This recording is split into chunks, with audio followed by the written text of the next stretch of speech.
capital.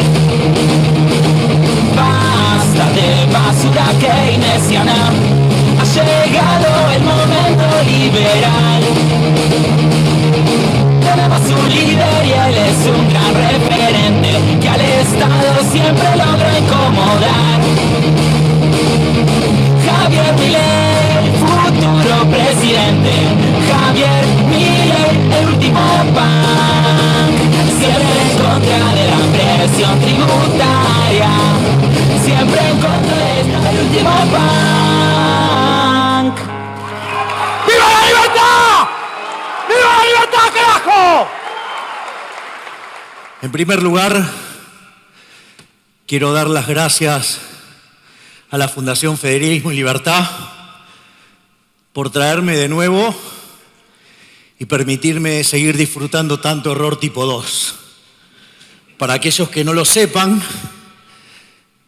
como diría Mirta, el público se renueva. Entonces, el error tipo 1 es cuando uno hace todo bien y le sale mal. El error tipo 2 es cuando uno hace todo mal y le sale bien. Convengamos que, en principio, los economistas no son personas muy populares. Si no, pregúntele a Kachanowski, que no puede juntar ni 2 personas.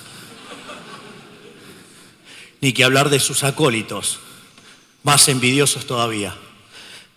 Digamos, pero además un economista con formación matemática, especialista en crecimiento en un país enfermo de keynesianos y encima liberal en un país de zurdo. Error tipo 2. Muchas gracias a todos ustedes.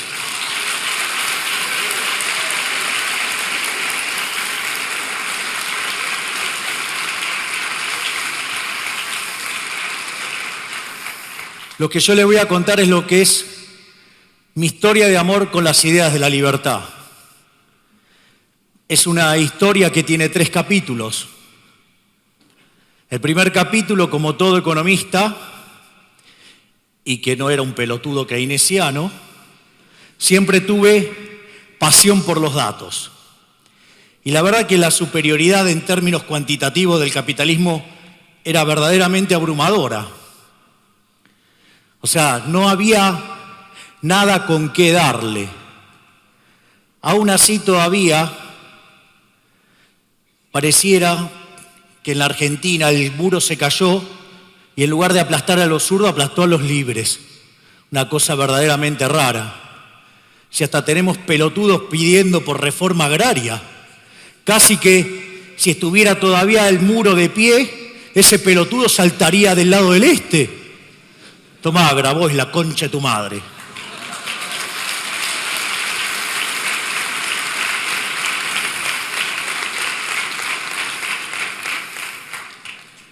La segunda parte de la historia es que cuando, caído el muro y las ratas rojas, zurdas, querían meterse en algún lado, empezaron a cuestionar que el sistema era injusto. Consecuentemente, la segunda parte de esta historia tiene que ver con todo lo que fue descubrir que el capitalismo es el único sistema que es justo. Y como si todo fuera poco, el flechazo final vino del lado de la superioridad estética. Por lo tanto, a lo largo de toda esta presentación, lo que voy a hacer es tratar de mostrarles los fundamentos de esa historia. Entonces, lo primero que tenemos que entender es que el Estado es una organización criminal y que es peor que la mafia, porque por lo menos la mafia tiene códigos, la mafia cumple. En cambio, estos no. Además, también se financian con una fuente coactiva de ingresos. Por lo tanto, los políticos son unos ladrones, porque viven de ese robo. Y se ve con claridad, desde que vino esta farsa de democracia, los únicos que progresaron fueron los políticos, y nosotros estamos cada vez más pobres. Entonces, lo que hay que comprender en primer lugar es el origen y la definición de los impuestos. El término impuesto fue acuñado en la época en donde un reino dominaba a otro. Es decir, era una suerte de reflejo de la esclavitud. De hecho, el origen de la palabra tiene que ver con la coacción. Es decir, ustedes pagan porque si no, les rompen la cabeza de un palazo. Entonces, lo primero que uno debe entender acá es que el impuesto es un robo. Entonces, supongamos el caso donde viene una persona, su vecino, y le dice, che, dame el 50% de tus ingresos. Y ustedes le dicen, ¿por qué? Porque yo quiero. Entonces, evidentemente, lo van a sacar a patadas. Al otro día viene con un papel y dice, dame el 50% de tus ingresos, pero te dije que no. Y entonces le dice, no, bueno, pero ahora tengo un papel firmado que dice que me los tenés que dar. Entonces el punto es, ¿y quién te lo dio? ¿Quién lo firmó? Yo. Entonces, obviamente, lo sacan a patadas. Al tercer día vuelve el vecino con el mismo papel y con un muchacho grande como Shaquille O'Neal con un bate en la mano, y mientras que le dice que le tiene que dar la mitad de sus ingresos, el muchacho golpea el bate en la mano. Miren, entre eso y lo que hace el Estado no hay ninguna diferencia. ¿O acaso ustedes vieron que esas mierdas humanas que están en ese edificio tan lindo de cúpula verde, cuando llega el momento de subirnos los impuestos, alguno dice, no, jamás?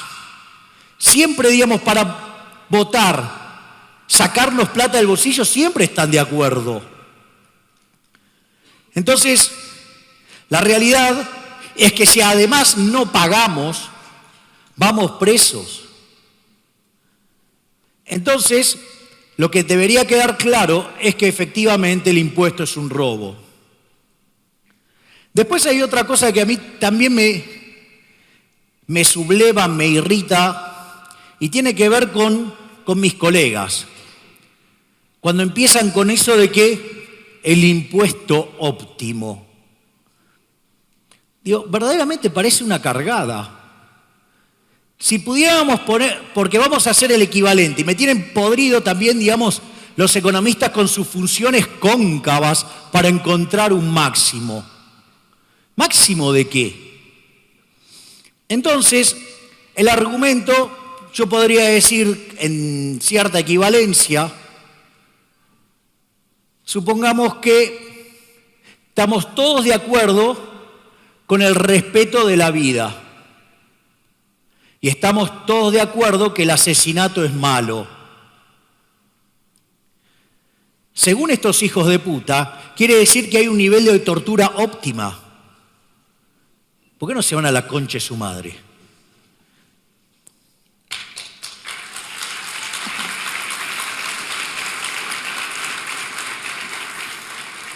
Por eso, desde mi punto de vista, la visión correcta es la visión que aporta Rothbard. La verdad que me cobren un impuesto mejor, peor, o que se llame más o menos distorsivo, la verdad que me importa un rábano.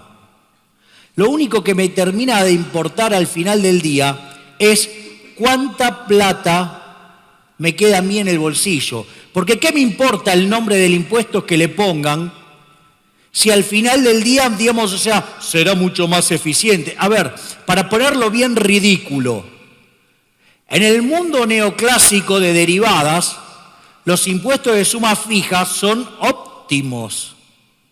Ahora sucede que si se les ocurre, entonces podría ser el 100% de mi ingreso. Vaya optimalidad. O sea, verdaderamente, digamos, yo no sé si son cínicos o digamos que, bueno, sí, tengo una definición, pero bueno, pero como seguro a lo largo de la conferencia los voy a putear varias veces a estos soretes, digo, decirles hijo de puta ahora es como que es muy temprano. Entonces, y después lo que tienen que entender es la cuestión vinculada a los intereses de los políticos. A los políticos no les interesa nada de ustedes, nada. Ustedes son solamente bestias que pagan impuestos para ellos. Es decir, lo único que le importa es que ustedes paguen impuestos, nada más. Y probablemente el mejor ejemplo que a mí se me ocurre de esto es el caso de Al Capone. O sea, porque la verdad es que Al Capone era un héroe. Y sin embargo está siendo estigmatizado por todo el cine.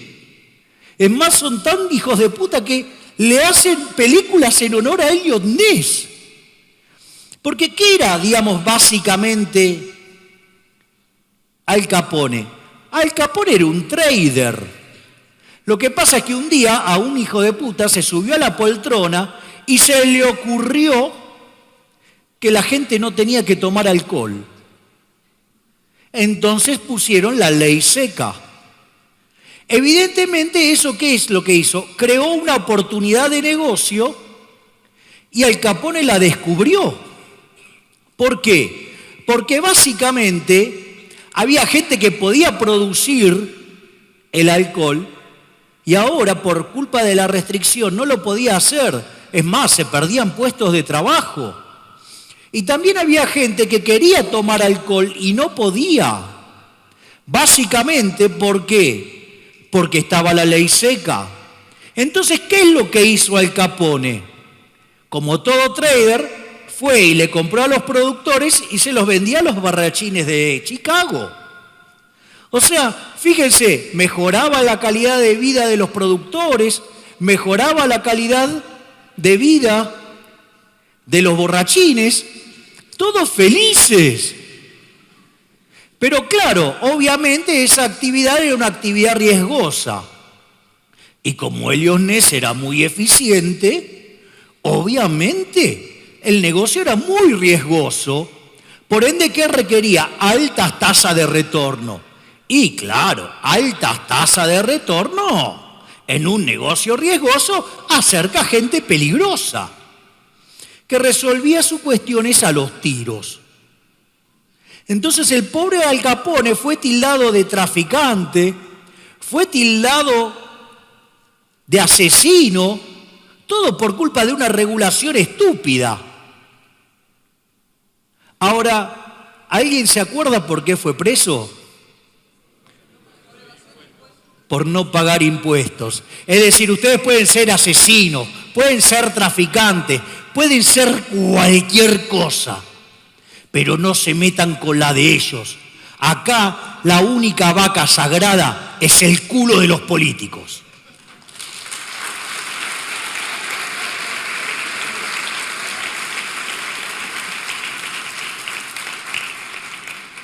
Lo otro que tenemos que comprender es que las regulaciones del Estado siempre producen daños. Produce lo que se llaman daños directos y daños indirectos. A ver, el daño directo en este caso era muy claro. Los productores de alcohol no podían producir, no podían vender su producto. Y ahí se generaba un daño indirecto. ¿Por qué? Porque no podían contratar gente para producir un producto que nadie podía comprar. Por lo tanto, esa gente se quedaba sin trabajo y se caía la demanda de otros bienes que esta gente quería demandar. Y por otro lado, los borrachines no tenían alcohol. O sea, entonces terminaban, digamos, gastando la plata en otra cosa. Entonces, la realidad es que cada intervención del Estado siempre produce daño. Entonces, vamos a ver las formas de intervención del Estado. La primera forma de violencia que ejerce el Estado es lo que se llama la violencia autística. Es la que aplicaron en Rusia en 1917, a ese lugar que todavía el pelotudo de Grabois no llegó. La historia era más o menos así. O ustedes hacían lo que los bolcheviques querían, o podían tener 3 destinos. Si tenían mucha suerte, les tocaba Siberia. Si eran menos afortunados, los mataban. Y de última, digamos, si ustedes por algún motivo no eran para ser asesinados, porque eso generaba un problema, y necesitaban mostrar que estaban vivos, le hacían una lobotomía. Y a cambio de eso no había nada. Era, ¿te gusta o te gusta? El segundo tipo de violencia es lo que se llama la violencia binaria. Y ahí hay básicamente 2 tipos de violencia. Uno es el cobro de impuestos, el cual claramente es un robo. Es decir, es un cercenamiento del ingreso. Y el otro tipo de violencia binaria es el gasto público. ¿Por qué? Primero, porque el gasto público nunca se va a dar donde ustedes querrían que se dé. Porque, ¿para qué, digamos, va a existir entonces ese gasto si ustedes ya estaban gastando en eso? Igual eso podría pasar porque vieron que a los políticos les encanta que le pase el dinero por las manos. Y como las tienen tan porosas. Ahora, ¿qué es lo que pasa? Ustedes cuando tienen el gasto público produce un daño entonces en términos de que le están quitando impuestos, le están quitando ingresos. Es decir, ustedes disponen de menos cantidad de opciones de venta, de compra, para decirlo de mejor manera. Y al mismo tiempo, cuando el Estado recibe ese monto de recaudación, lo gasta en bienes. ¿Y qué es lo que sucede? Modifica los precios relativos. Al modificar los precios relativos, hay algunos empresarios que le puede llegar a ir muy bien, si no miren lo que pasa en el sector de la construcción, y hay otros que les va a ir mal. Entonces, eso produce 2 daños, no solo el daño que produce en ese periodo, reasignando recursos, haciendo caer el bienestar de los consumidores, cercenándole las libertades, reasignando los recursos, sino que además manda empresas a la quiebra y como si todo esto fuera poco, estos daños no solo tienen efecto hoy, sino que también van a tener efecto en el futuro. Por lo tanto, termina perjudicando la tasa de crecimiento de largo plazo. Si quieren un buen ejemplo, tienen Argentina. Cuando en 1853 el gran Juan Bautista Alberdi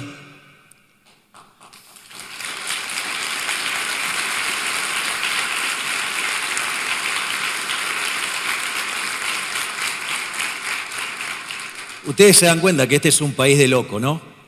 En Rosario al hijo de puta asesino le hacen monumentos, homenajes.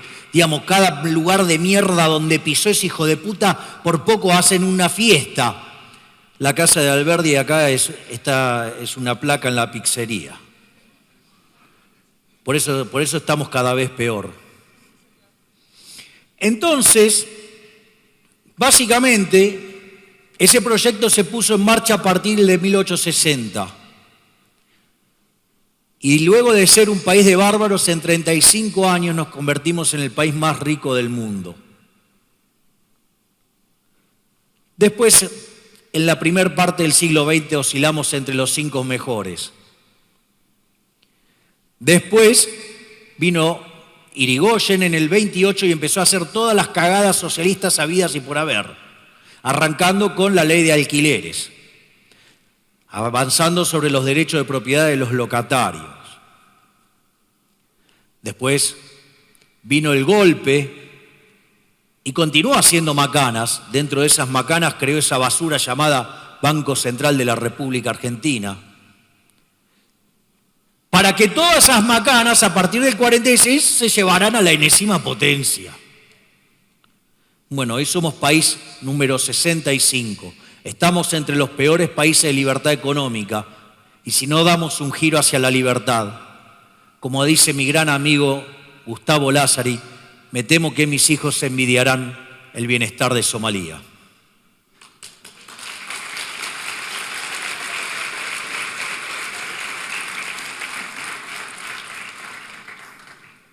El otro tipo de violencia es lo que se conoce como violencia triangular. Es decir, es cuando el Estado, por ejemplo, controla precios o cuando el Estado regula cantidades. Pero a eso a nosotros los argentinos nadie nos va a ganar. Hemos regulado precios y cantidades juntos. Una de las cosas que suelo contar es, mire, los economistas sabemos muy pocas cosas, pero una de las pocas boludeces que sabemos es que si uno tiene tipo de cambio fijo y emite dinero, caen las reservas. Entonces, el famoso 54% hizo que la señora Marcó del Pont, que se dedica a dar clases de antimonetarismo, como si la inflación, no sé, cayera de los árboles. En ese contexto se patinó 7.000 palos verdes y la señora, la bipolar de Tolosa, consiguió 54%. En ese contexto se hablaba de la sintonía fina, pero no contaban con él, con Koinor, poderoso el chiquitín, con Axel, el enclenque Kichilov, el que besó la lona después de un terrible mamporro de Virginia Gallardo.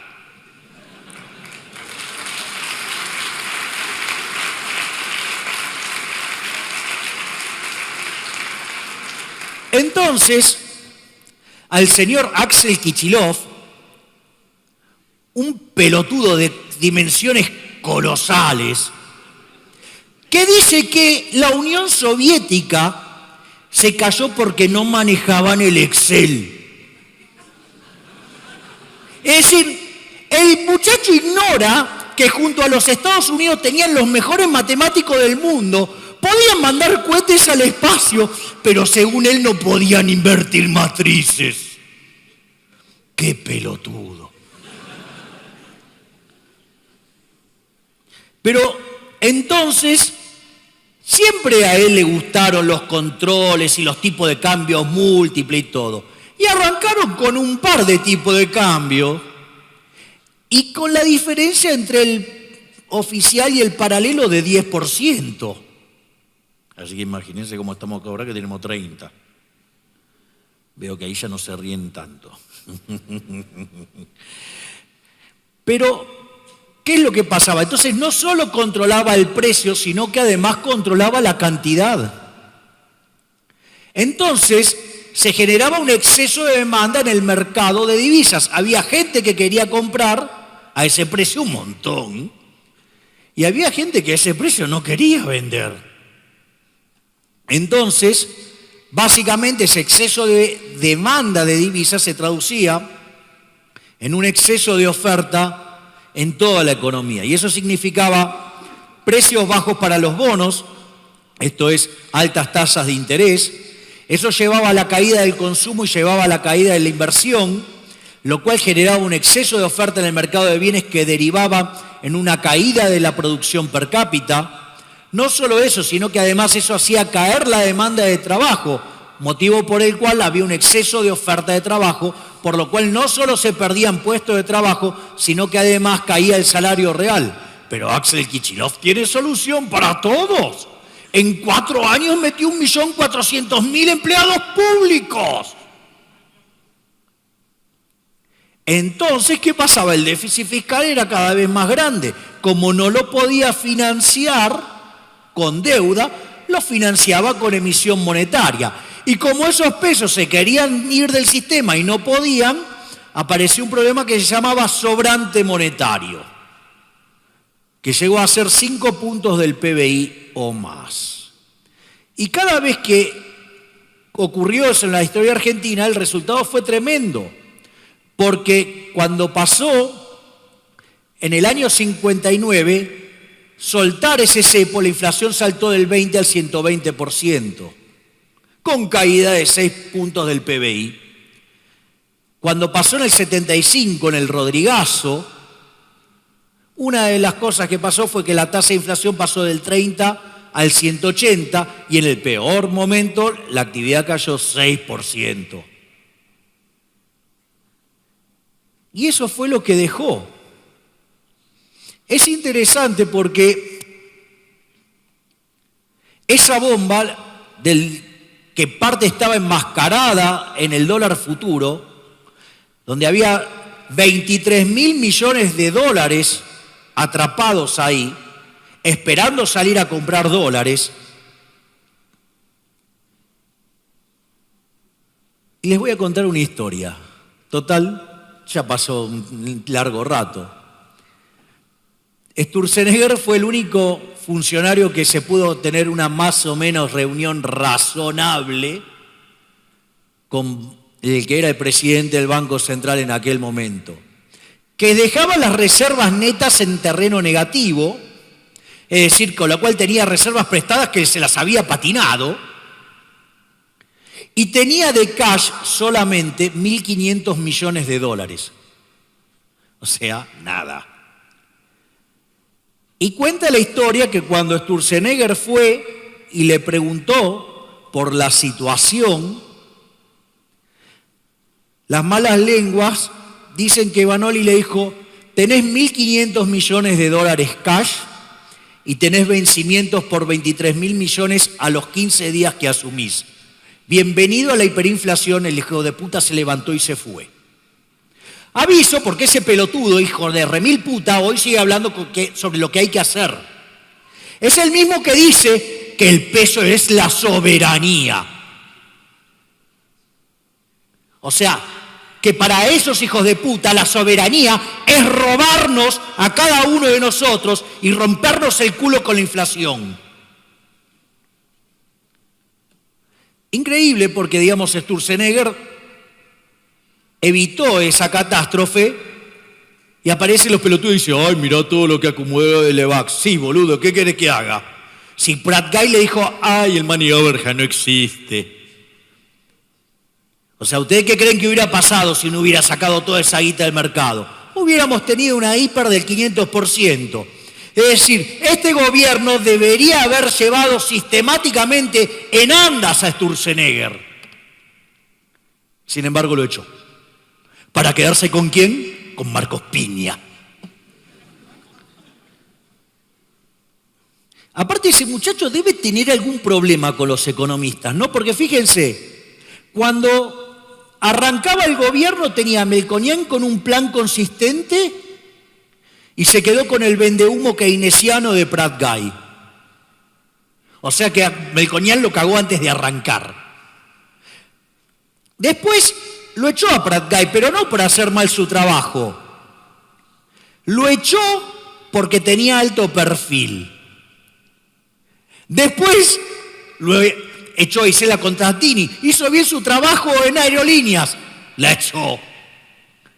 Como si fuera poco, después se llevó puesto a Melconian. Después se llevó puesto a Sturzenegger. Y como si fuera poco, después se llevó puesto al inútil de Duhovne. O sea, ese pibe algún problema tiene. Lo otro que también me irrita muchísimo es cuando aparecen estos colectivistas diciendo: no, porque esto lo hacen mal, hay una forma de hacerlo bien. Algo como lo que definió en algún momento Hayek en su último libro como la fatal arrogancia. Es decir, entonces este gobierno vino y dijo: no, el problema es que los CAE eran chorros y nosotros lo vamos a hacer bien. Bueno, para eso os tengo una noticia pésima. No hay forma que el Estado lo haga bien. Siempre lo hace mal. Y fíjense esto. Friedman decía: hay 4 formas de gastar. Ustedes pueden gastar su dinero o el de otros, o pueden gastar en ustedes o en otros. ¿Cuál es la mejor forma? Gastar el dinero propio en uno mismo. ¿Por qué? Porque uno sabe muy bien lo que quiere y uno tiene muy claro cuánto le costó ganarlo. Para que se den cuenta de esto, supongan que, no sé, yo les pongo un agente fiscal a al lado de ustedes para que gaste la plata en lo que ustedes quieren. Caso hipotético que con los políticos de mierda que tenemos jamás se va a dar. Pero vamos a hacerlo solo por el mero supuesto de pensarlo. Siempre van a estar peor. ¿O creen que la gente ese que está caminando al lado de ustedes, gastando lo que ustedes quieren, es gratis? Se dan cuenta que ni en ese caso lo puede hacer bien. La segunda forma de gastar es gastar la de uno en otros. ¿Qué van a tratar de hacer? Minimizar el costo. ¿Y cómo sería ese caso? Y tienen que hacer un regalo. ¿Y qué hacen cuando hacen un regalo? Tratan de quedar lo mejor posible, gastando lo menos posible. Es decir, con lo cual claramente no es una forma eficiente de gastar. Después hay otra forma de gastar, que es gastar la de otros en uno mismo. Esa es buenísima. Miren, por cuestiones de mi vida profesional, en una época, yo viajaba mucho.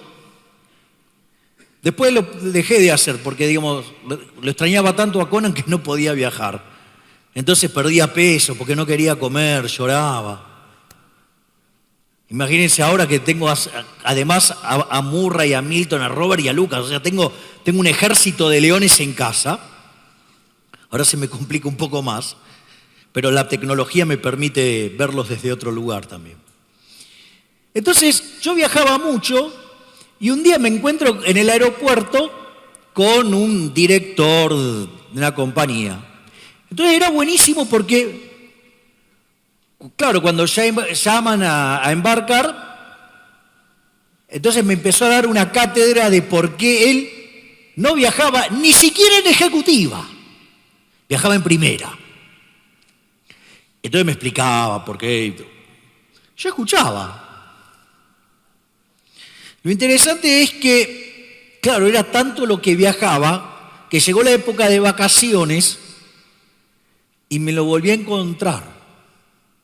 Ahí estaba con su mujer y con los críos, todo. Pero entonces nada, me imaginé que cuando llegaba el momento viajaban todos en primera. No, todos al gallinero. No, lo más loco de toda la historia es que me vino a explicar la lógica de por qué eso.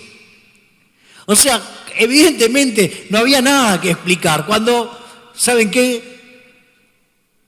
Ya lo dije una vez de lo de Fantino. Con el culo ajeno somos todos putos.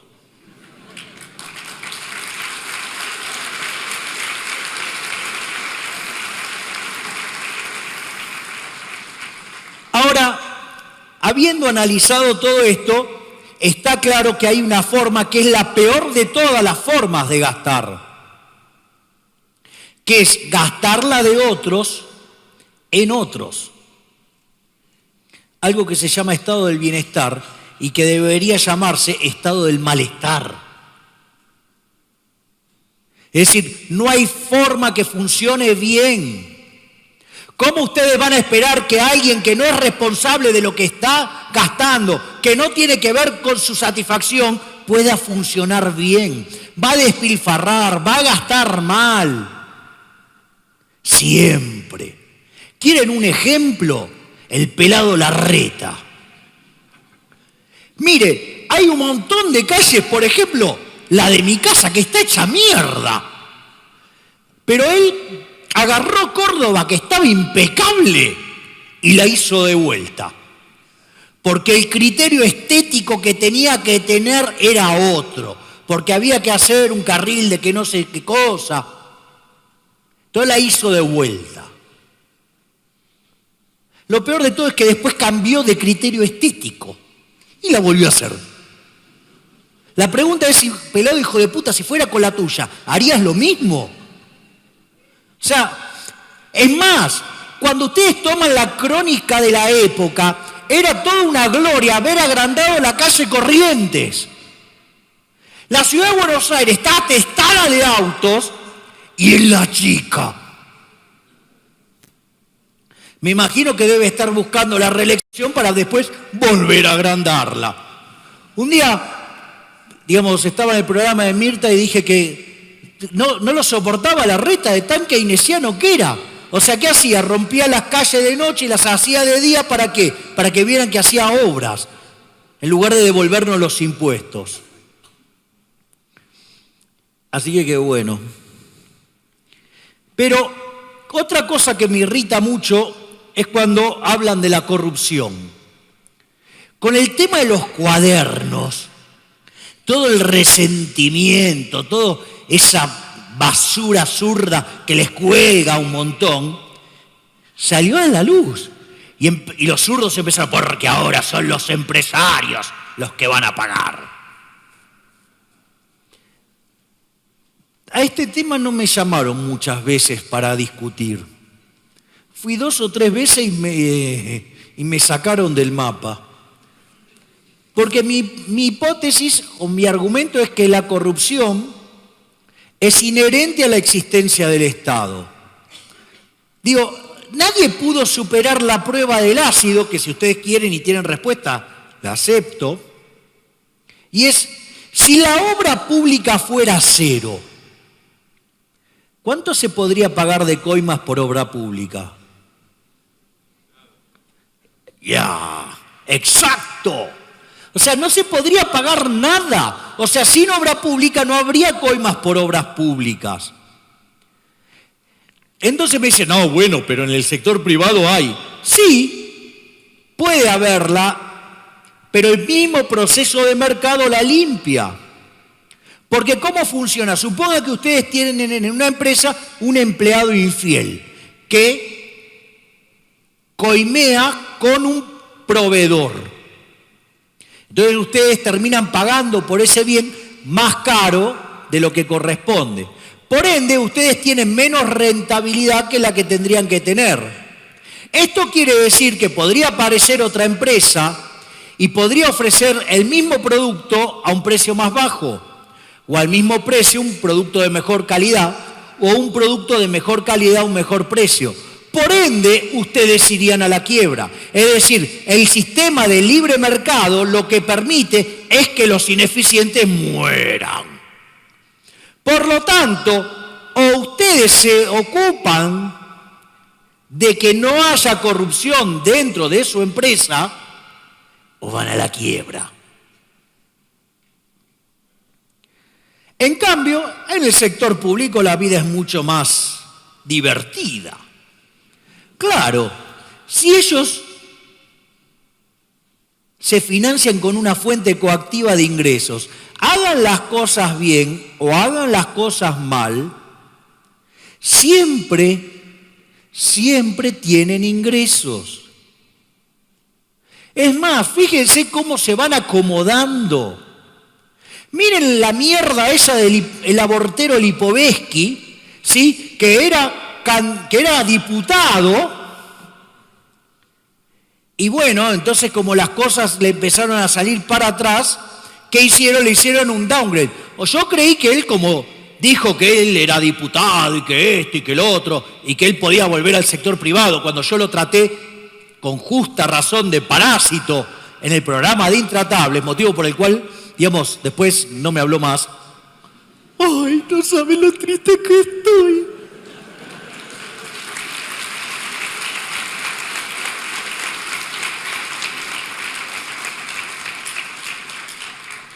¿Qué hizo? Se fue como diputado provincial que gana muchísimo más. ¿Se dan cuenta que son unos delincuentes? La verdadera grieta no es entre kirchneristas y macristas, entre peronistas y radicales o lo que se les ocurra.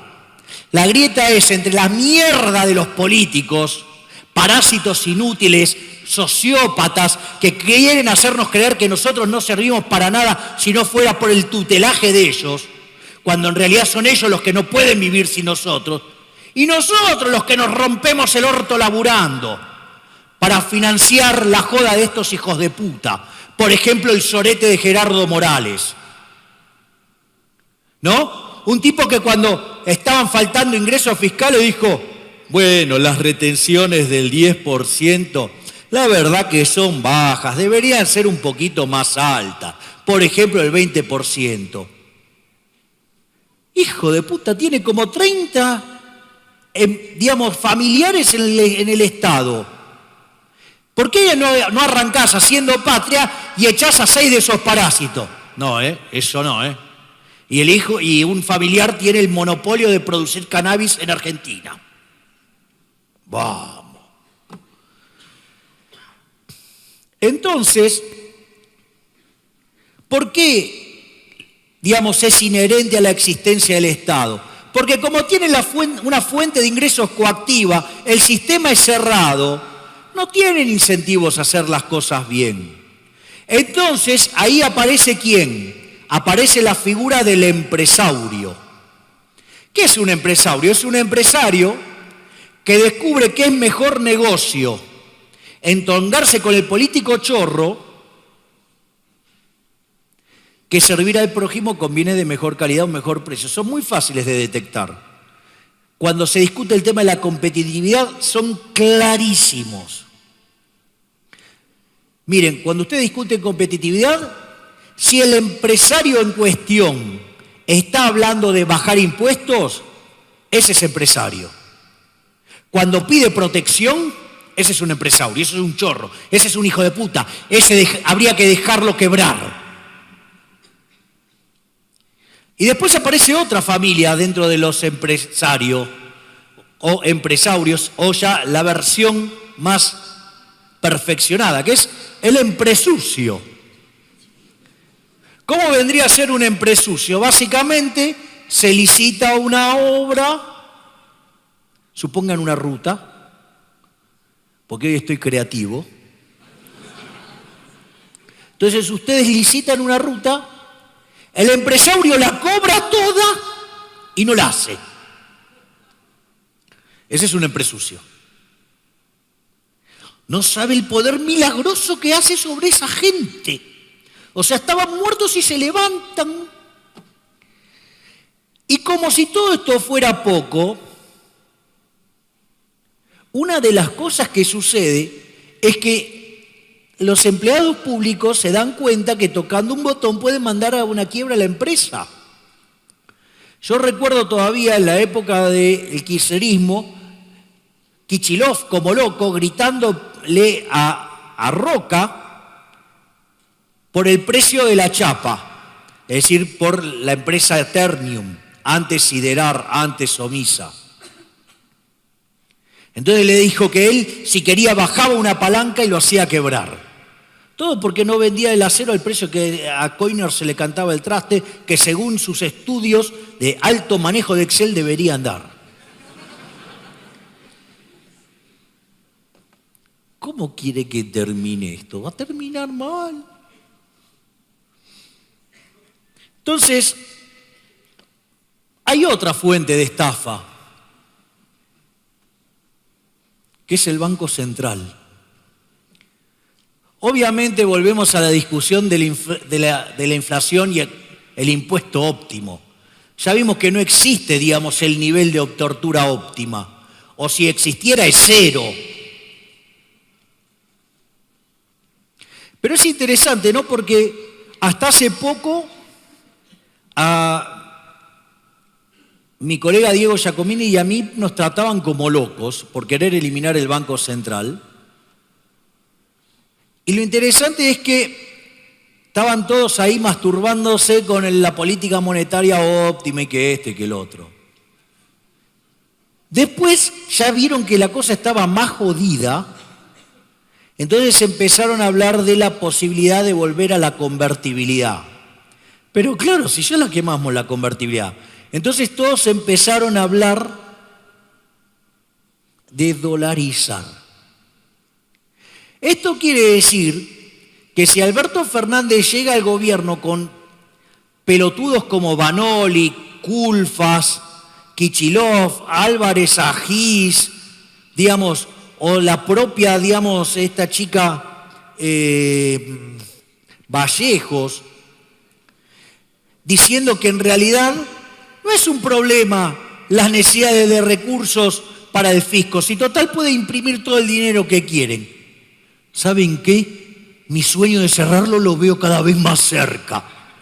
Porque entre los desastres que está haciendo este gobierno, patinándose las reservas, donde las reservas de libre disponibilidad ya son 10.000 millones de dólares, donde los pasivos monetarios están cerca de los 65.000 millones de dólares, al tipo de cambio actual, la hiper está a la vuelta de la esquina. Y si estos, digamos, o sea, que van a asumir con el país en default, van a aumentar el gasto público y le van a dar rosca a la maquinita con la demanda de dinero cayendo, otra que Nerón, digamos, para pagar un incendio.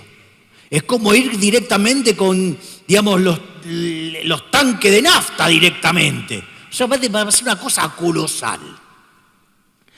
Con lo cual no descarto la posibilidad de que podamos cerrar el Banco Central, porque cuando se arme semejante quilombo y la sociedad tenga conciencia que la inflación es la estafa de los políticos a la gente, tengo una buena apuesta por la gente. Vamos a ir a entender por qué es un robo. Yo solo lo hice con un ejemplo, me parece sumamente divertido. Supongamos que estamos en una economía que hacemos transacciones en oro.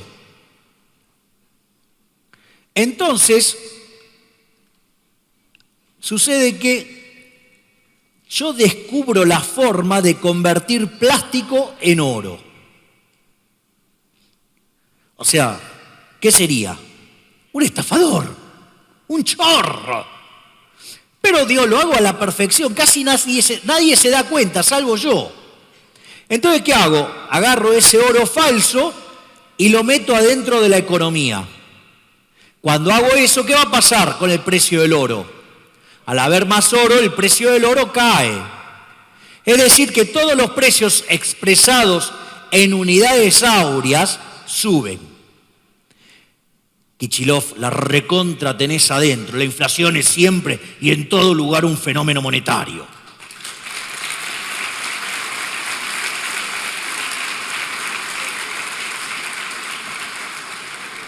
Pero no solo eso, está claro que hubo una redistribución del ingreso. Todos aquellos que honestamente pusieron monedas de oro están siendo robados porque esas monedas de oro compran menos de lo que compraban antes. ¿Y quién se benefició? Yo, que fui el que emitió esas monedas falsas. Aclaro a la Cámara que esto es un ejemplo, no sea que algún pelotudo me quiera poner preso, ¿sí? Digamos, porque falsifico monedas de oro. Es un ejemplo.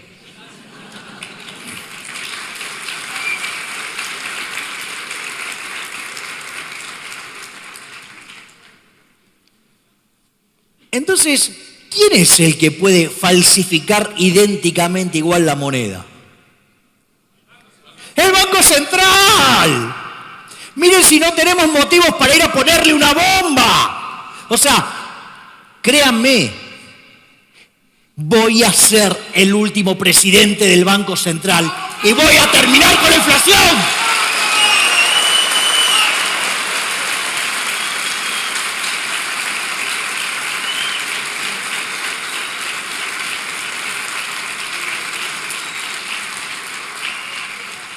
Esa institución de mierda no nos costó un pequeño costo. Nos hizo pelota. Antes de que existiera, la inflación era del 2% promedio. Lo creamos en 1935.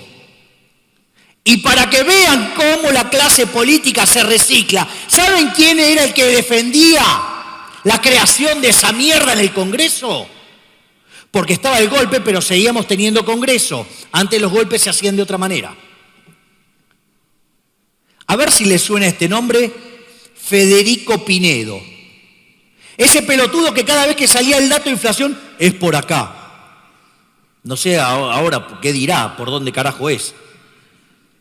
Digo, pero al margen de eso, esto es muy interesante porque se creó por 40 años. O sea que en 1975 lo deberíamos haber cerrado.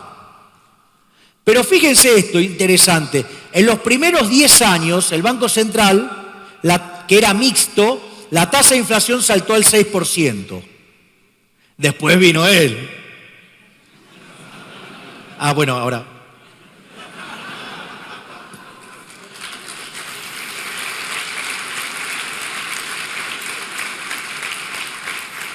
Y creó el Banco Central Nacional y Popular.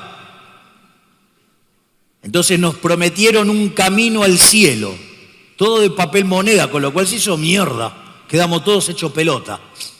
La inflación promedio en ese periodo fue, hasta 1991, que fue el repudio de la moneda, fue 225% anual promedio. Le quitamos 13,0 a la moneda. Destrozamos, miren que dentro de poco le sacamos 2 más. Destrozamos 5 signos monetarios, o sea que vamos a tener otro más ahora, o no sé si sí. Pero no solo eso, tuvimos 2 hiperinflaciones sin guerra. Y es muy interesante. ¿Alguien sabe que en las 2 hiperinflaciones tuvimos el mismo presidente del Banco Central? ¿Alguien sabe quién fue? Es tocayo mío, nada más que versión keynesiana. Javier González Fraga. ¿Cómo les va a sorprender que haya quebrado al Banco Nación? Es decir, si al Banco Nación le miraran los números como se lo hace un banco privado, estaría intervenido. ¿O por qué se creen que andan, digamos, ahí tratando de salvar los créditos SUBA? ¿Por qué? Por el desastre que hizo González Fraga en el Banco Nación. ¿Y por qué entró al Banco Nación González Fraga? Para dar crédito blando durante el 2017, para torcer la elección que quería ganar el señor Marquitos Piña. Motivo por el cual le puso una patada en el culo a Melconian, que había hecho bien su trabajo. Gracias, Marcos Piña.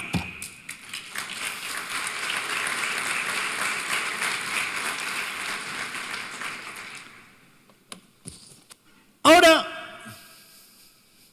una de las cosas interesantes es que algunos ya son más descarados y dicen, no, el Estado está para redistribuir el ingreso. Digo, hacen una bandera de la justicia social, una cosa de loco. Acá no tenés absolutamente de Mansur que vive con eso, hijo de... ¡Vamos, carajo!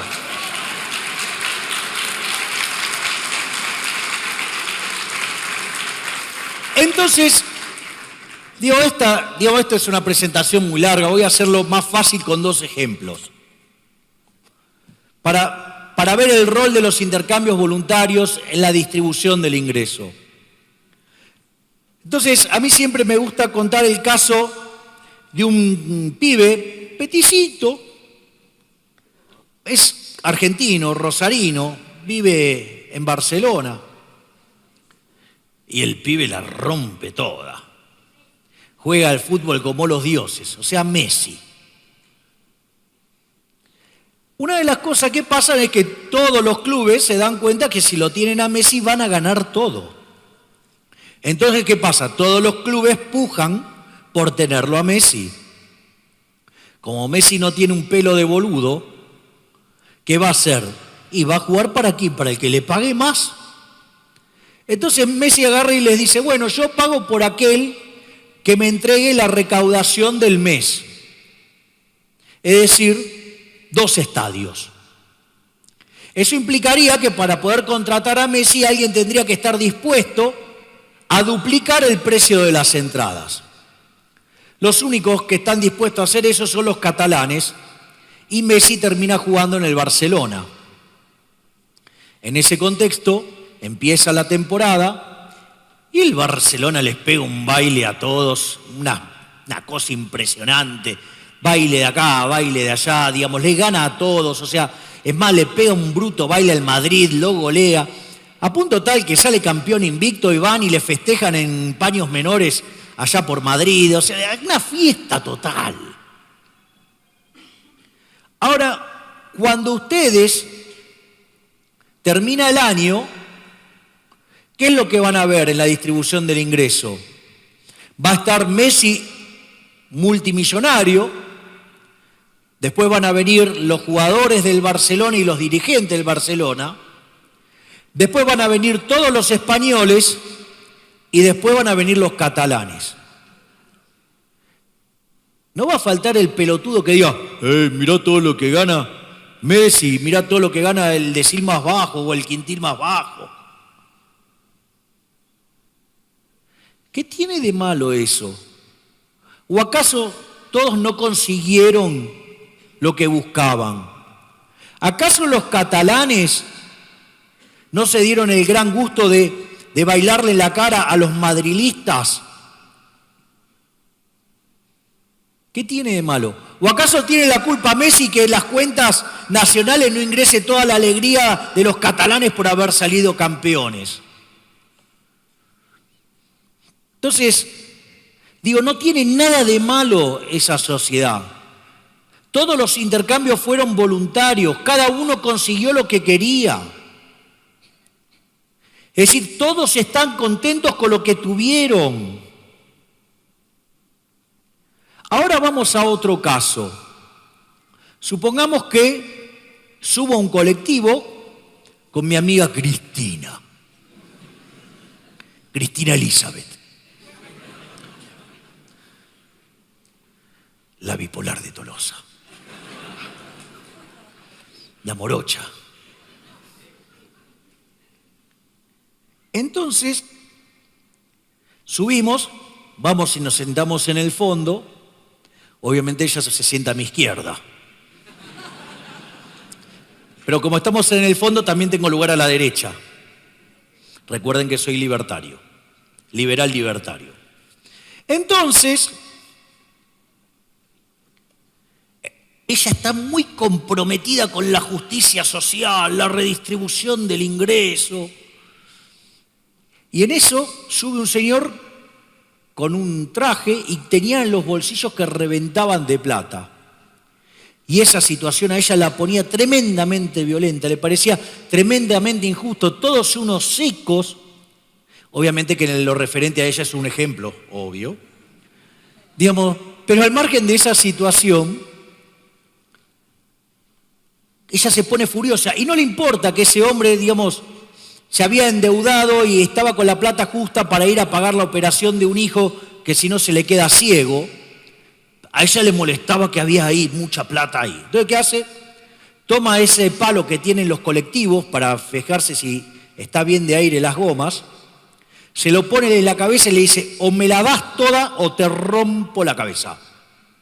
El hombre hace el cálculo y dice, ok, si me rompe la cabeza y me saca la plata, mi hijo pierde la vista.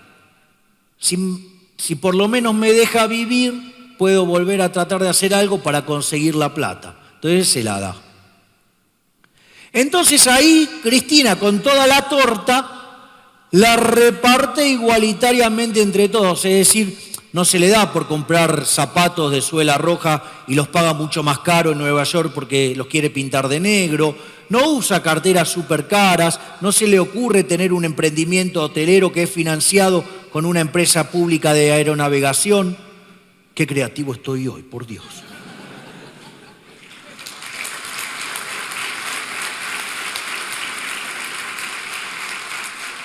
Supongamos que no pasó nada de eso y la redistribuyó entre todos de manera igualitaria. ¿Alguien podría decir que esta sociedad es más justa que la anterior? Es una mierda. Porque lo que apareció ahí que fue la envidia, el odio, el resentimiento. Le robó la plata, lo hizo violentamente. ¿Qué cosa más violenta que igualar a los desiguales? Gracias a Dios todos somos distintos. Eso permite la división del trabajo, fomenta el comercio, fomenta la paz.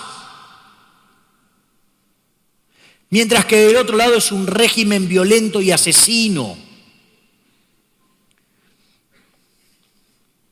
Entonces, Básicamente, no solo está el problema, digamos, moral de las pérdidas de las libertades, hay un problema que tiene que ver con la dinámica del proceso. John Stuart Mill estaba equivocado cuando decía que la producción era independiente de la distribución, con lo cual ustedes tenían que dedicarse a maximizar la producción y después veían cómo la repartían. En realidad, ustedes, en rigor, van a producir en tanto y en cuanto puedan ganar plata. Si ustedes creen que la plata se la van a robar, no van a producir nada. Por lo tanto, cuando ustedes se ponen a joder con la redistribución del ingreso, lo primero que pasa es que el tamaño de la torta se empieza a achicar. Y cuanto más violentos sean en ese proceso, peor va a ser. Van a destruir la torta directamente. Es más, van a conseguir como resultado lo peor de todo de la sociedad. Hay una película que lleva esta situación al extremo. Entonces dice, bueno, el problema está en que hay gente más inteligente y gente menos inteligente. Entonces lo que hay que hacer es tener una inteligencia promedio. Para eso diseñan un chip que para cuando ustedes tienen un pensamiento por encima del promedio, ¡pah!, descarga eléctrica y le revienta un par de neuronas. Entonces, claro, el proceso empieza. Entonces, suponiendo que se distribuyen igualitariamente las inteligencias, el grado del 1 al 10, del 0 al 10, ¿qué es lo que va a pasar? Todo lo que están arriba de 5, ¡pum!, le revientan el cerebro. Ahora, ¿qué es lo que pasa? Tienen un montón de 5 y tienen después 4, 3, 2, 0, 1. Entonces, ¿ahora qué tienen que hacer? Volver a poner un nuevo techo. ¿Pero dónde ahora? 2,5. Con lo cual, revientan todos los que están arriba de 2,5. Y así sucesivamente. Cuando ustedes se queden al final del camino, solamente le van a quedar pelotudos. Es el mecanismo Marcos Peña. Cada uno que sobresalía por encima de él, sácate, palo a la cabeza. ¿Qué quedó? Un gobierno de pelotudos, donde la inteligencia máxima, ¿cuál es? La de Marcos Peña. Y así nos va, nos estamos yendo a la mierda.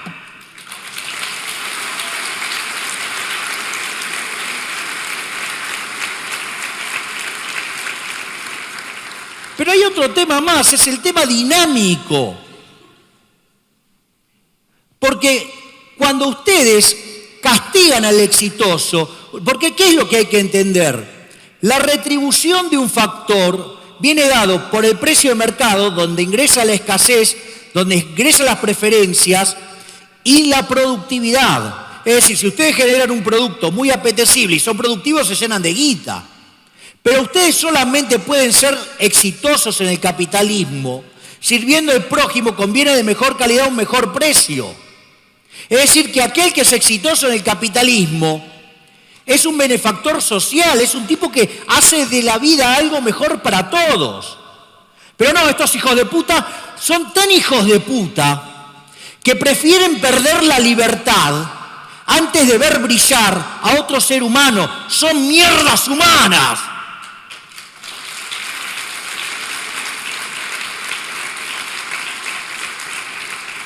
Y cuando el estándar es la mierda humana, esa economía se cae. Porque ustedes, ¿qué es lo que hacen? Empiezan a castigar ¿a qué? Al exitoso. Entonces no genera ganancia. Le sacan el ahorro, cae la inversión. Por ende hay menos capital. Al haber menos capital hay menor productividad per cápita. Y los salarios son una mierda.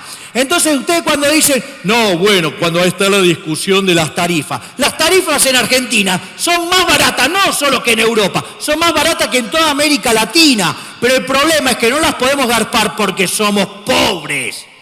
Y somos pobres por la mierda de la justicia social y la reconcha de su madre.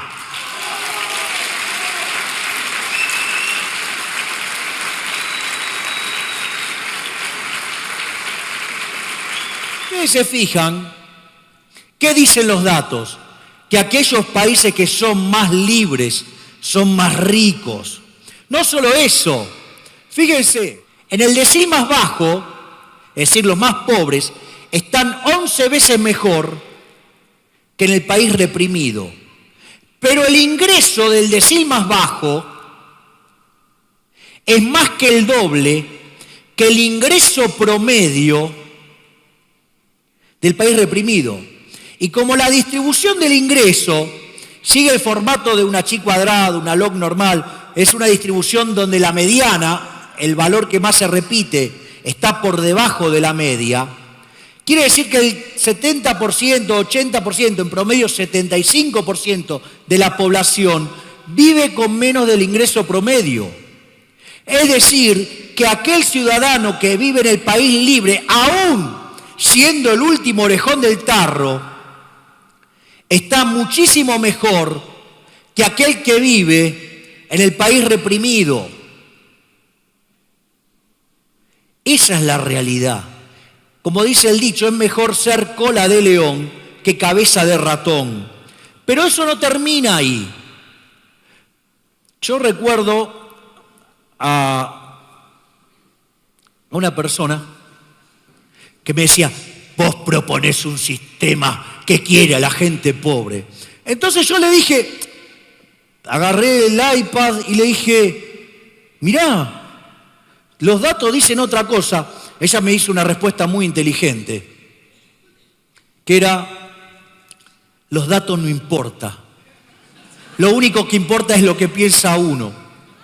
Ah, bueno. Obviamente que alguien con una inteligencia así tiene que tener mucho culo para que le vaya bien.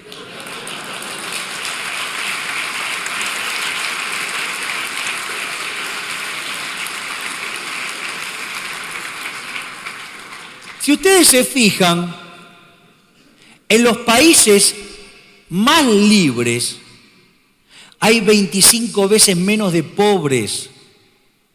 Y si lo tomaran en términos de pobres extremos, esto es, en términos de aquellas personas que viven con menos de $1 diario, la relación es más de 50 veces. Es decir, que el único negocio para una sociedad es la libertad. Pero ¿qué pasa? La libertad no es negocio para los políticos.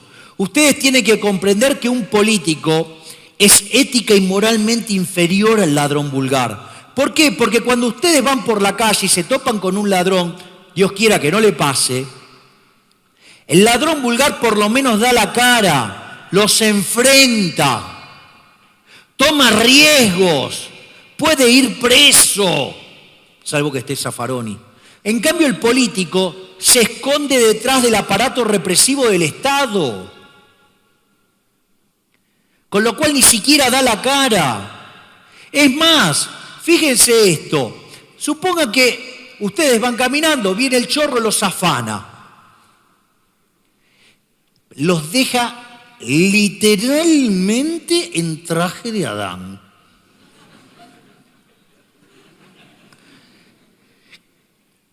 En ese contexto, estaría jodido el negro del WhatsApp, ¿no?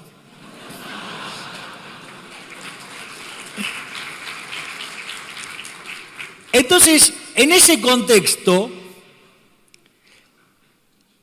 ¿qué chances ve que dentro de 15 minutos aparece el chorro y le dice, che, mirá, disculpame, me equivoqué, te voy a devolver algo de lo que te quité? Cero. Cero. Este gobierno vino a bajar los impuestos y lo terminó subiendo. Es decir, nunca nos van a devolver la nuestra. Van a hablar de hacerlos eficientes, de hacer esto, de hacer lo otro, pero jamás devolvernos la guita. Mire qué hijos de puta que son los gobernadores, que este gobierno de pelotudos creyó que los compraba mejorándole la coparticipación al tiempo que le rompían el orto a los jubilados. ¿Vieron que ellos dicen, no, porque es el gasto social, por esto, el otro? Cuando le tuvieron que romper el culo al jubilado no les importó un carajo. Estaban los zurdos de mierda tirando piedra, todo. No les importó nada. Es más, la Evita Amarilla, la gobernadora de la provincia de Buenos Aires, que ella es tan comprometida con los más vulnerables, no le importó nada con tal de financiar el socialismo cloacal, dale que va, ¿no? Entonces, la pregunta es, le giraron un montón de guita. Cuando Macri, digamos, en un momento quiere hacer un giro al populismo, más, los gobernadores fueron y se presentaron a la Corte Suprema pidiendo que no les quiten la guita. Es decir, no les importa nada. Lo único que les importa es vivir parasitándonos. Tengan claro eso. Nuestros enemigos son los políticos. Y el problema con el sistema de la libertad es que deja en evidencia que ellos no sirven para nada. Por eso son los peores enemigos de la libertad. Por eso los políticos de mierda no estigmatizan a los zurdos empobrecedores. Estigmatizan a los liberales. No hace falta que les cuente, por ejemplo, las cosas que nos dijo este gobierno a los liberales. Nos trató de liberalotes, nos trató de plateístas. Yo creo que el pelotudo de Massot, cuando dijo eso, quizás estaba mirando una platea en una final de la Champions y habrá visto, no sé, a Rummenigge, a Beckenbauer, a Cruyff, a Pelé, no sé, a Menotti, a Bilardo, porque los mejores estaban ahí, no acá.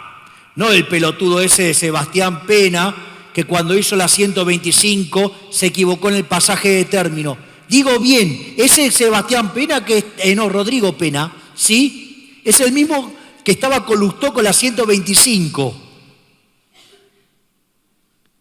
Y tuvo el descaro de llamarlo a expert plateísta. O sea, cuando dijimos que el default se venía, nos trataron de irresponsables, de tirabombas, de temerarios. Lamento decirles que la única verdad es la realidad. Y los únicos que anticipamos toda esta debacle fuimos 2 o 3 liberales. Porque para colmo tenemos algunos en nuestras filas que están vendidos a los amarillos. En especial el pelotudo del centro que calcula índices de precios, por ejemplo.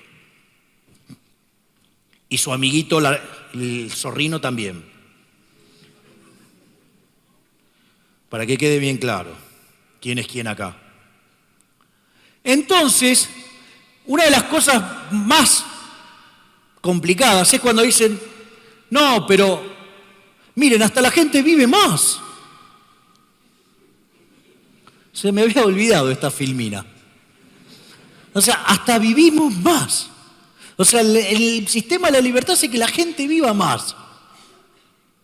Ahora, ¿cuáles son las mentiras socialistas? Esto me pasó una vez en Intratable. Había una señorita cubana, que obviamente sigue siendo señorita,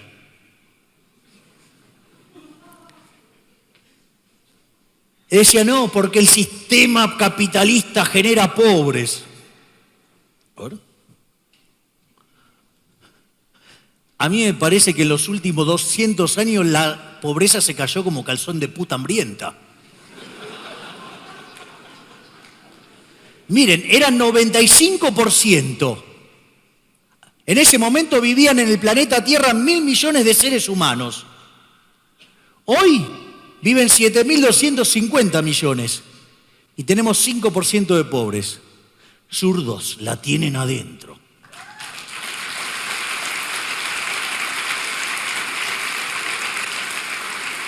La otra es el sistema genera desigualdad. Cuando la log normal es muy picuda, significa que la distribución del ingreso está concentrada. Entonces miren lo que era en los 60s, miren cómo era en los 80s, miren lo que era en el 2000. Miren lo que era el Gini, otro que le está haciendo competencia a la meretriz del ejemplo anterior.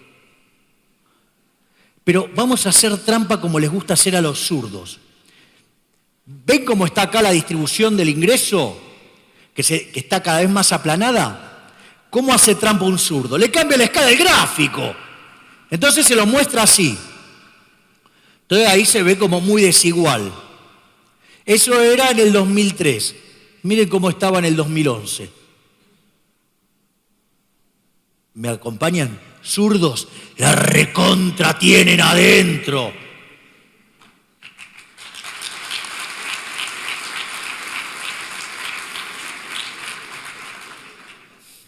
Pero después vienen con los nórdicos, porque los nórdicos, y dale con los nórdicos. Eso me pasó una vez en Intratables. La señora Victoria Donda,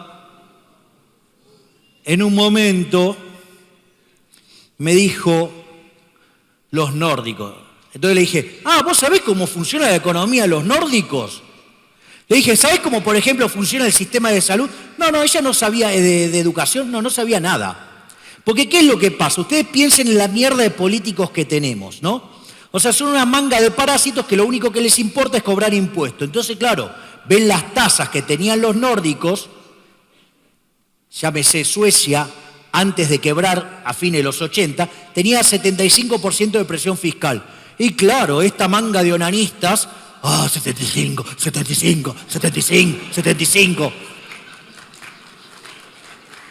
Claro, se les hace agua a la boca.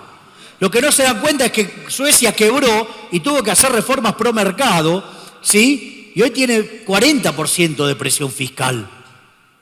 Es más, digamos, entonces, en ese momento, cuando yo les voy contando algunas de estas cosas, dijo, este Milei es un tirabomba. Y yo dije, decía por dentro, no proyectes, mi ADN hay otra cosa, mi viejo laburaba un colectivo, se ganó la vida honradamente, no poniendo bombas, así que no proyectes.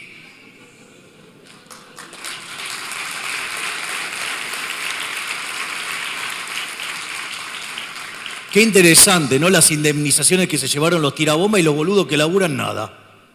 Y así estamos. Entonces, veamos cómo es el tema de los nórdicos. ¿Ustedes se imaginan hacer negocios en un país socialista? Debe ser un quilombo.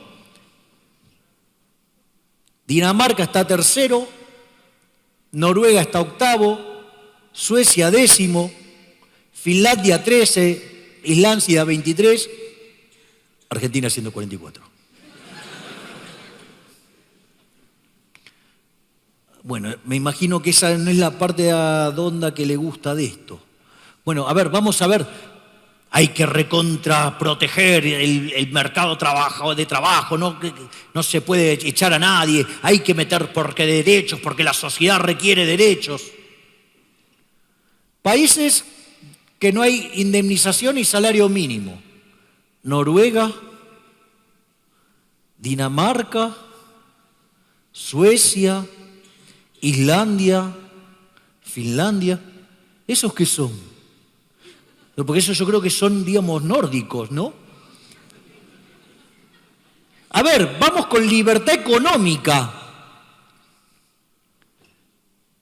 Islandia 11, Dinamarca 12, Suecia 15, Finlandia 16, Noruega 23, Argentina 144.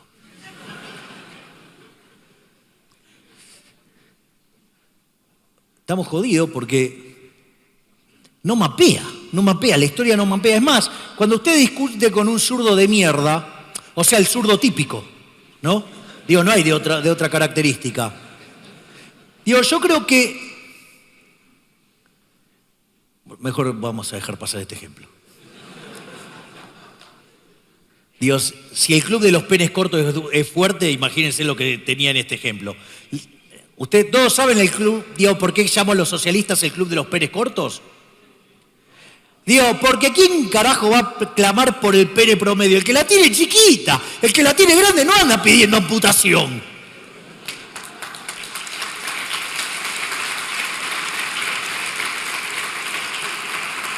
¿Cómo no quieren que sean resentidos, pobres? Entonces, pero vieron que cuando ustedes a los socialistas le hablan de los fracasos del socialismo, dicen, no, eso no fue realmente socialismo. Usted, por ejemplo, dígale, bueno, ¿Qué mejor muestra del socialismo que Venezuela? Se están cagando de hambre, o sea, tienen un palo verde, ¿sí?, en reservas abajo y no tienen para limpiarse el culo, una cosa increíble. Están perdiendo 10 kilos de peso, pero la revolución las pelotas. Digo, a ver, entonces ustedes dicen, no, en realidad Venezuela anda mal porque hay capitalismo. Entonces usted le dice, ¿por qué? Porque hay propiedad privada. Como hay propiedad privada, o sea, no importa que ustedes, digamos, sean solamente tenedores nominales donde le controlan el precio, la cantidad, digamos, un desastre, no importa.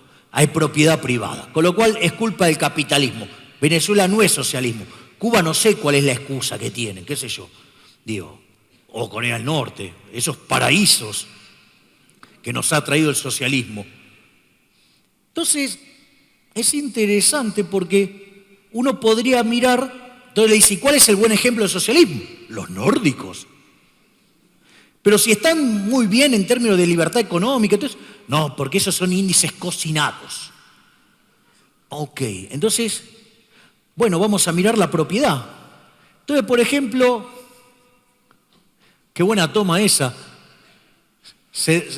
La que me tomaba de atrás, que daba cuenta de que no tengo peluca, porque si no me cagaron. Pero, entonces, miren quién está primero en respeto de derecho de propiedad. Finlandia. Y por ahí, digamos, también anda ¿quién? Noruega, Suecia, Dinamarca, Islandia. ¿Y quién está último en el ranking? Argentina. Es decir, con lo cual, si quieren ir a un equilibrio como esos, o sea, decime dónde firmo, porque para estar en esto, digamos, la ventaja es más que considerable. Entonces, pero después, esa misma chica que defendía el régimen cubano, fue buenísimo, hijo. El régimen cubano logró hacerlos todos iguales, todos pobres.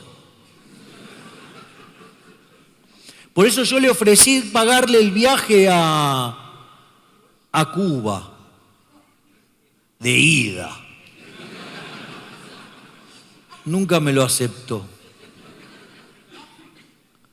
Bueno, cosa que pasa. Entonces, otra cosa que dijo, y es que el capitalismo estaba hundido, que no funcionaba más. Entonces, de vuelta, perdón que abuse de este recurso, pero probablemente yo no estoy viendo un carajo. Según la señorita, el capitalismo está en su peor momento. Digo, esto para mí se parece a un palo de hockey. Digo, casualmente el capitalismo arrancó por esta fecha. De acá hasta acá, el PBI per cápita se multiplicó casi por 13 veces. Y desde acá hasta acá, solo creció 40%. Con lo cual, todo esto se dio durante el capitalismo. Por más de 9 veces se multiplicó el PBI per cápita bajo el capitalismo, en un contexto donde además la población se multiplicó por 7. Zurdos, la recontra tienen adentro.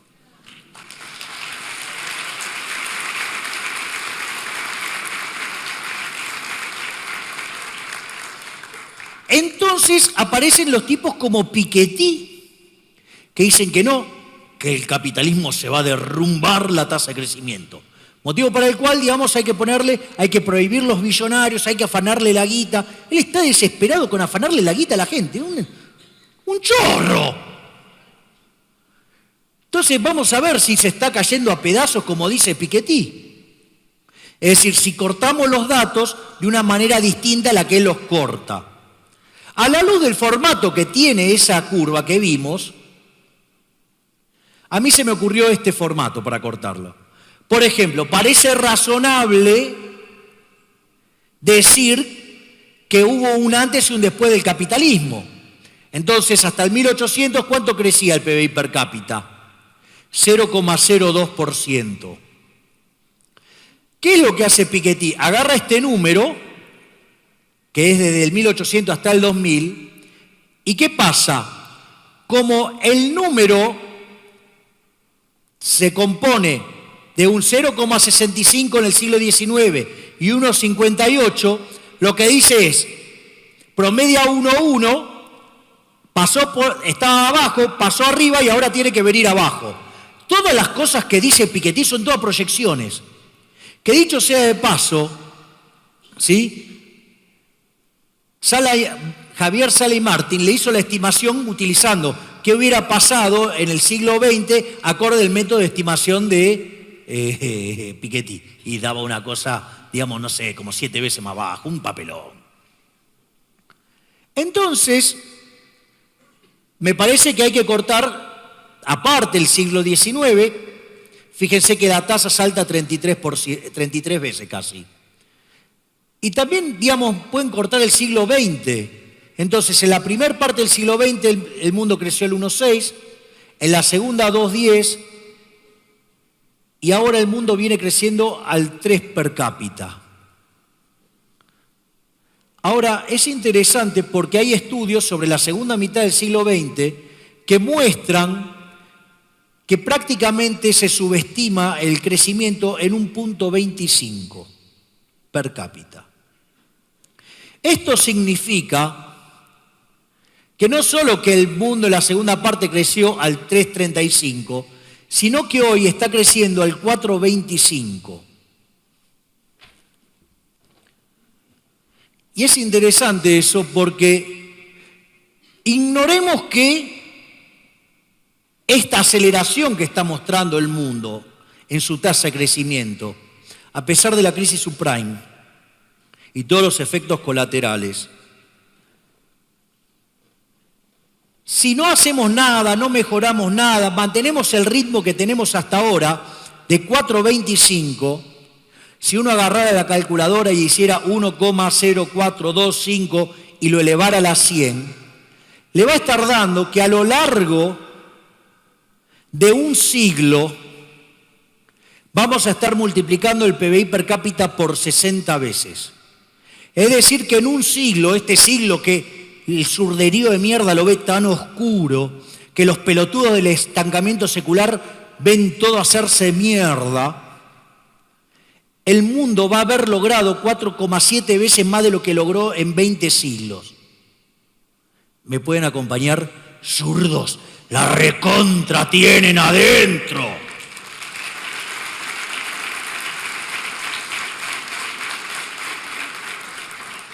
Por lo tanto, la pregunta es, ¿y qué es lo que sostiene a este sistema? Sus instituciones. Básicamente las instituciones del capitalismo son 5. La propiedad privada, los mercados libres, la competencia, la división del trabajo y la cooperación social. ¿Por qué es importante ligar la propiedad privada con los mercados libres? Los mercados libres quiere decir sin intervención del Estado. ¿Por qué es importante la propiedad privada? De esto después hacemos un segmentito y se lo mandamos a Axel Pelotudov para que entienda que el socialismo falla porque no puede hacer cálculo económico. No porque no tenía planilla de Excel, Axel. Básicamente, cuando ustedes miran una economía de mercado, el sistema de precios es a la economía de mercado lo que el sistema nervioso del cuerpo humano. Es decir, todo se mueve por el sistema de precios. ¿Cómo funciona? Hacemos una transacción, yo le entrego un bien, ustedes me dan dinero. Al hacer eso, se genera un registro histórico llamado precio. Ese precio se convierte en una señal que viaja por todo el sistema. Entonces, eso coordina a los agentes. Algunos van a querer ser compradores y otros van a querer ser vendedores. Así, cuando la cantidad demandada supera la ofrecida, se produce un ajuste que hace que el precio suba. Y en su defecto, el precio baja. Y así es como funciona el sistema. Ahora, todo ese proceso es viable de ser puesto en marcha si cuando yo estoy entregando el bien, soy el dueño del bien. Es decir, porque si yo no soy el dueño del bien, lo puedo vender a cualquier cosa, esa señal es cualquier porquería. Por lo tanto, el sistema socialista no se cae porque no tenía el Excel pelotudo, se cae porque no pueden hacer cálculo económico. Y como si fuera poco, cuando ustedes miran, ¿qué quiere decir mercados libres? Que no esté el Estado rompiendo las bolas en el medio. ¿Por qué? Porque entonces afecta la señal del precio. Y cuanto más pesa el Estado, más distorsionada está y el sistema funciona peor. Por eso, cuando hablan de los países europeos, no, bueno, pero tienen alta presión fiscal. Sí, boludo, pero crecen menos. Y tienen un PBI per cápita 40% más bajo que el de Estados Unidos. No, bueno, pero hay países que crecen más y pasaron a Estados Unidos. Sí, boludo, lo que se hicieron políticas liberales. Ejemplo, Irlanda. La tercera institución es la competencia, pero no en el criterio neoclásico que tienen que haber mucho, no. Tiene que ver con la libre entrada y salida. De vuelta, me fastidia tremendamente los pelotudos. No, porque los grupos concentrados. A ver, porque encima lo usan para la inflación, ¿no? Digo, los grupos concentrados, si esa situación tuviera sentido, afectaría el nivel de precio, no la tasa de variación. Digo, bueno, para empezar. Pero no solo eso, sino que además, suponga que yo tengo una economía que tiene 10 empresas. Entonces todos empiezan a competir. Y una ofrece un mejor producto a un mejor precio. Todas las otras van a ir a la quiebra.